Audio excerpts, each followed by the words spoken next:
Welcome back, everybody. Today, we're going to talk about 5 mistakes even smart landscapers make. And we know that these are real mistakes because we made them. Oh, yeah. Maybe a Most couple of times.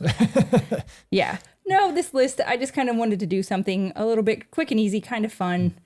Not that it's fun to make these mistakes, but just to let everybody know out there that we've all done it. We've all been through it. We all learn from it and we all get through it. So That's the big thing. You got to learn from it and get through it. right. So no matter what you're going through right now, even if you are fed up to your eyeballs with your business and about ready to throw a temper tantrum fit and like close the doors and just be done with it, know that you'll get through it and you can make it. So Yep. we've all done it. So number 1. Not knowing your numbers. We stress this one multiple times with everything in our free Facebook group, the Landscape Business Owners and the Academy. It's just, there's so many things with knowing your numbers. Whether it's knowing like what your equipment costs you, what your true costs to your employees, because it's not just whatever you're paying per hour, they have a labor burden, understanding production hours and everything. And, Because these are all the numbers that you need so you can estimate with confidence and correctly. Because we are not in business. These are not charities. You are running this as a business. Yes. So you are here to make money. I'm not saying you have to be gougy and like charge like crazy, but you have to make money. You've got to cover your costs. This is a business. And there are so many people out there that don't know their numbers and are just going off of like what everybody else is charging. And, once again, it's fine to know like industry standards and stuff like that, but you can't make money unless you know your numbers. No. So please learn your numbers. Well, that's kind of leads into this is like the biggest question inside the Academy is, what do I charge for this? And people are like, multiply by 2 or 3. Well, not necessarily in the Academy, in the free Facebook group. Yes. It's in there to the point almost of annoyance. And I say annoyance only because it's a hard question to answer because we don't know your numbers. I can't tell you what you need to charge for your business because that's very specific to you. And like Scott said, if you're doing just the charge by 2 or multiply by 1.5 and carry the 3 and ask your cat and see what the neighbor says. Yeah, and we see it all the time. People ask, what do you charge per square foot or whatever it is? We can't honestly tell you that because you pay your people different than I pay our people. My insurance is different than your insurance. I have different vehicles. I have a lot of things different. My experience is different than your experience. You may be able to get it done faster than I can or certain things. So whatever it is, there's just a lot of variables. It's very hard to give somebody advice on that because I don't know your costs. And if you're in the free Facebook group, we tell you over and over, we actually stop a lot of the comments because of this, because we don't. Well, because some people get nasty about it. Number one, I hate the comments that are like, oh, if you don't know this, you shouldn't be in business. And I don't want to go that route because all of these things, I think, on here are just a whole bunch of, I call it ABT. It's a bunch of ain't been taught. Yeah. You just don't know how to do it because nobody is like born knowing how to do landscape estimating. It's not something that you're going to like learn in high school or even in college. I know people that have gone to 4 years of like landscape design or landscape architecture, at Big 10 schools, and they don't know how to put together an estimate because this isn't something that's taught. It's really kind of one of those, you just kind of learn from some other people in the industry and from going to like landscaping specific trade shows, courses, stuff like that. Yeah. Joining the Academy. Well, that's absolutely one of the reasons that we even made the Academy is because we struggled with this as well. Like I said, we're guilty of the things on this list. We charged by 2 and 2.5 at times. So that's how your dad taught you to do it. And then until we realized, we're like, but are we making money? Are we ? So if you don't know your numbers and you are just guessing, like we said, there's a lot that goes into it. Overhead goes into it, labor burden, your equipment, all of these things. And if these aren't things you can check out $1,000,000landscaper.com and check out the Academy because we have systems. There are landscaping estimating systems that already exist. Like you don't have to just make this up. Yep. You can take a systematic approach to figuring this all out. And we've got spreadsheets in there that you can fill out and that will figure this all out. But I think you're right because without sales and profits, you're what are you doing? Yeah, you're just, like you said, it's a charity or a hobby, whatever you want to call it. It shouldn't be that way. We're in business to make money because if you're not making money, you can't help people in the future. And Well, you're not helping yourself. You're not helping your employees. Well, it just makes life miserable at home. We've Well, seen then you're this. probably cranky. Yeah, I remember when we were not making money, you were very crabby. Yeah. And I was very It's crabby. very stressful. We were all crabby. So it's very important. You have to know your numbers. And, if this is something you question about, not sure, reach out. There's so many people out there in the world, even, in our Facebook group, to me, whatever it is, and we'll help direct you where you should begin and start Yes, learning. well, don't your ask what to charge in the Facebook group because Yeah. that'll get blocked. But if you are just looking for some kind of mentor, there are people in there We have mentors in the that academy. will help you. Yes, if you're not interested in our academy, that's fine. Find somebody out. There are other people out there that do the same kind of thing. But please, we're on a mission for there to be no more broke landscapers. I really hate to see it. Landscapers are hardworking people. And so it really tears me up when you're working so hard and making so little. So there's get off my little soapbox for that one. All right. What's number 2? Think you have to do everything yourself. This one, again, we're guilty of. We've tried to please every customer, and they ask for some things that we didn't have knowledge of, and we would go and do things that we would just kind of Like guess. added on services or whatever it is, they ask you for some things that you're not even involved in, trenching, drainage, or whatever it is that you're not a specialist in, and you just start saying yes to everything that they want, even though you may not have an idea of how to do it.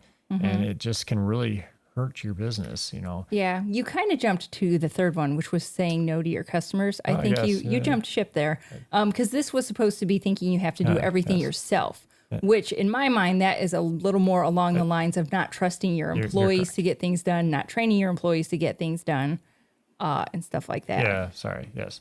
So yes, yeah, you have your team that should be doing these things for you, and you're not setting them up to do these things. You have to set your team up to win. You can't just hire people and expect them to do everything exactly how you want it, like automatically. They can't read your mind. If you didn't know that, just FYI, they cannot.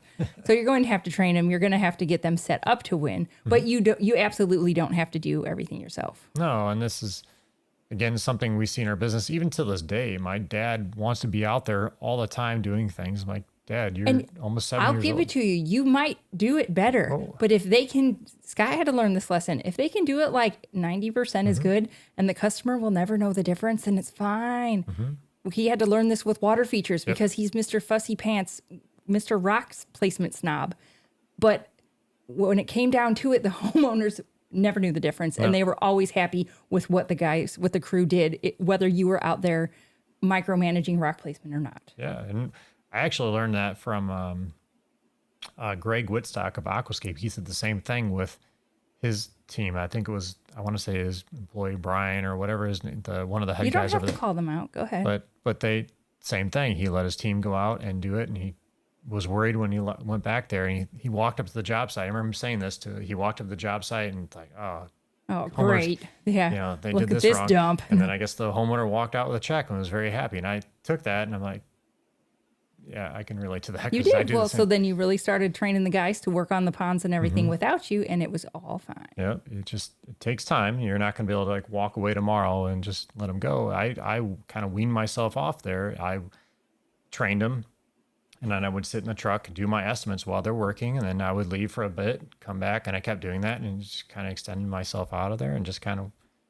And we actually have one of the members in the academy that his team doesn't even want him there anymore. He goes out and checks on them, and they kick him out. Yeah, They kick him off the job site. Sometimes it's easier without the boss. Yeah, that is a true statement. So I'm sure we can all relate to that. yes. Yeah. So do we want to revisit number 3, the saying no to customers again? Yeah. It's just, not doing things that aren't in your area of expertise, not in your wheelhouse. Yeah, and I've done this too. Trying to get in the customer to ask you to do some things that you probably shouldn't do, like spray or I don't know. There's so many different examples you can give here, but just learn to say no to a customer, or say no if it's a job that you can't handle, because it could cause a lot more issues down the road. Biting off more than you can chew. Yeah. It's okay. I mean, you've got to learn in advance and build your skill set. We're not saying don't push yourself a little bit, but don't go like 0 to 60. Work your way through. We actually started saying no to customers when it was a smaller job because it was. This goes both ways. Yeah, anything under about 5,000 or so, we wouldn't even. It just wasn't worth it for us to even bid on it. We would be on the very high end price wise. Yep. And so, yeah, you just bump that to somebody else. Yeah. So it's just, sometimes it's just easier to say no. There and you move go. on. So the next one Number is 4. not pre-qualifying your customers. And pre-qualifying actually doesn't have to be customers. It could be your team members that you're looking to hire too. Not pre-qualifying everybody. Yeah, you have to Well, pre-qualify. okay, specifically, we'll talk about customers real quick, Okay. and then we'll do employees real quick. So, pre-qualifying customers, what's So the deal when you there? have a customer calls in, they start talking about their job, you need to start asking questions to see if they'd be a good fit for you, or even if it's a job that you can handle or do. Even want to do. Yeah. You have to start asking questions and find out, they might be 10 miles away or not 10 miles, 100 miles away or something. You have to start asking questions on different things and find out what they want, if it's something you can do. Like we've done a job that's been quite a bit distance away, and we told the customer, it's hours away. We've actually had to stay the night in a Yeah, hotel got hotels. to go there, but they wanted us and they're willing to pay for it. But we qualified them before we even went out there, because I wasn't going to drive that far to go do an estimate and then. Right. If there was no, if then you got there and they're like, what? Why is this so much? It's like, well, we have to have hotels. So they knew about that up front. Yeah, and they're willing to pay for it because they wanted our crews to be out there doing the job. So. Sure. All right. So pre-qualifying employees real quick. So pre-qualifying, just your employees would be asking them, the right questions when you're hiring them. Are they? Yeah, if you're looking for somebody to be on like a maintenance or crew or something, you may just want to ask if they're comfortable on a mower and running equipment, because if they're not, then they're probably not a good hire. Yeah, or if you're looking to hire a foreman and they claim they've done the stuff, well, you need to get examples from them, what they've done, how they've handled situations, whether they've had a customer come out and complain to them, how do they handle it? Something happened to the equipment, what do you do? Just asking them different types Give them of little scenarios. Yeah, and that's one of the best things you could do to start hiring, because I know it's very hard right now. People want to hire any warm body that's out there. Yes. And I get that to a certain point, but if you hire the wrong person, it could end up costing you more in the long run. It can be pretty ugly. So you want to do your best to weed out. And there's quite a few people out there still. You just got to keep looking for them and qualify and ask them questions. All right. Number 5. Not investing in business education. Yeah, I see all too much. Like landscapers are happy to learn how to install a patio, what's the latest block, how to use this piece of equipment. I'm going to buy a new mower. I need the biggest and baddest of this and that. And I don't know any landscaping business that has gone out of business because they couldn't landscape. It's always the business end of things. And so it's really not investing in your business knowledge. And this can actually go into like the software, which would help you understand your numbers and all this stuff too. Because people, like you said, will go buy a mini excavator because they can help get the job done faster or whatever. Right. But they're not willing to spend a few $1,000s for a piece of software that can help you make money and save money. It goes along the same lines. It's part of that education and learning things that you have to spend the money on those type of things. And otherwise this is going to hurt you. It really is. I hate to see people struggle and have such a hard time. This day and age, there's literally information everywhere. Listen to a podcast, get on the YouTubes. Yeah, Get on Facebook. You don't have to pay for it. There's pretty much everything on YouTube if you can't afford it right now.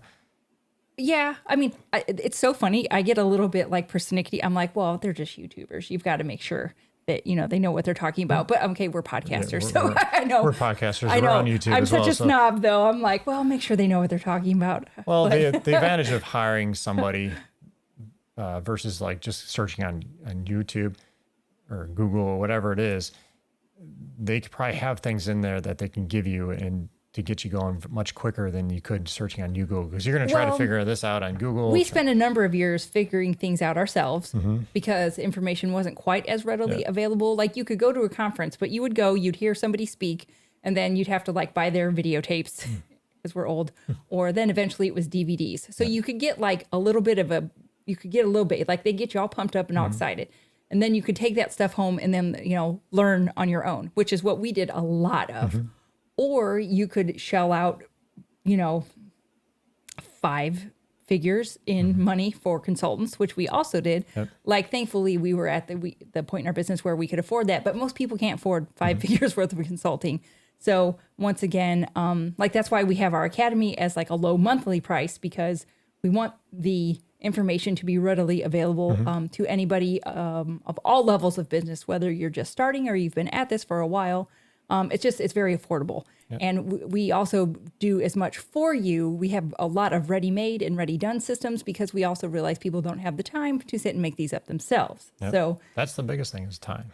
It's always time. Yeah. And there's no sense in reinventing the wheel. There is no reason why you can't use the same systems in your business that we've used in ours. Yeah. So just a few tweaks and you can be put in and tomorrow. It's yours. Yeah. So the information is out there, even if you don't go with ours. There are there's other people out there that you can get this information from, but take the time to invest in the air quotes business side of things, not just the landscaping end of your business. Because everybody kind of tends to default to just working harder, booking more work, and working when money is tight or things aren't going like they think.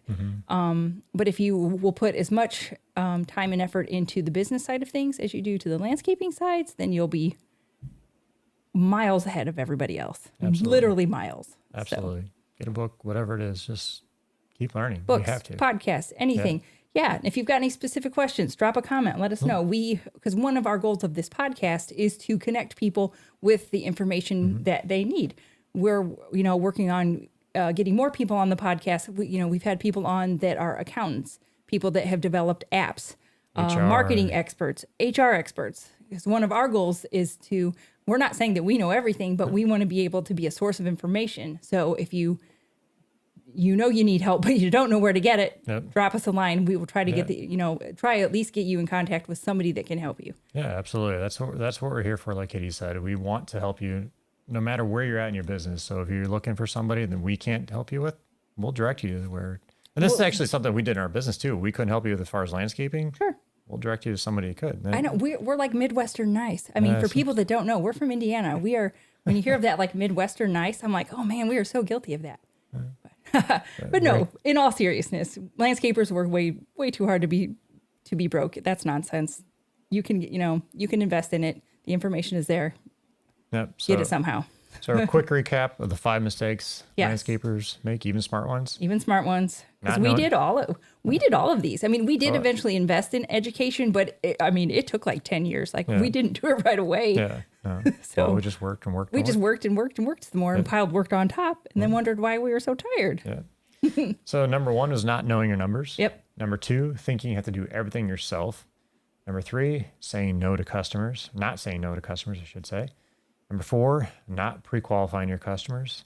And number 5, not investing in your business education. Yeah. And there's probably more mistakes that we have done out there, but I just thought this would be kind of a little fun, like, hey, some camaraderie, like, yep, been there, done that. So, so if you guys made these mistakes, or if you've got anything else that you were like, oh no, you guys left this off the list, you need to add this to the list, just drop us a comment, let us know. We can always update the list or create another one and do another one of these top 10 with everything that you guys think we left out. So Yep. All right, guys. Well, thanks for joining us today and have a great day. Do you have interview questions for me? I'm sorry. You're just leaving me hanging. I love answering your questions. Oh, sorry. All right. Toilet paper over or under? This might be a controversial answer, but I don't care. I find it weird that people get that worked up about it. I literally don't care. I don't care either, but yes, I've had people say it has to be over. I just literally don't care. I have like way other things to like worry about in my life, so it's not bothered me one iota. So if I turn around the other direction, it doesn't matter. You won't even put the new roll on. I live in a no, it's not me. I live in a house with all boys. I'm just saying, I put that new one on there a lot. So do I. Okay. All right. When you were a kid, did you have any posters on your wall? If so, what? I want to say I probably did. I can't think of any. You didn't have like. I think I had a rainbow unicorn. They made like Trapper Keepers. I can't remember the name. It was a thing like in the 80s, but like it was like a rainbow unicorn. I did not have that, so I don't know. I don't think I had any. Well, you've met my parents. Like my dad wouldn't let us like put holes in the wall. It would have had to been just held up with like tape, so it couldn't have been anything too crazy. So I remember the ones I had up. You had posters? Oh, yeah. What, like Tiger Beat magazine? I had Cars. I had Oh, yeah, this makes sense now. Top Gun movie came out. I had the jet and Oh, everything on there. Yeah. Goose, and I forget Uh, the other guy's name. Okay. Maverick. There you Yeah. go. So, I didn't really have much of that. My parents no just boy really, bands or anything like that. No, Boy I bands, I had, guess, probably in the 80s.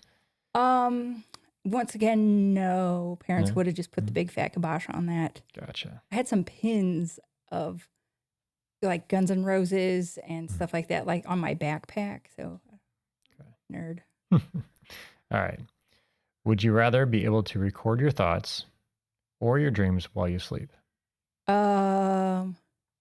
Wait, record my thoughts Mm-hmm. or like during the day or record my dreams? I want to record my dreams while I sleep because I am a crazy, vivid dreamer and I dream all the time, multiple times per night.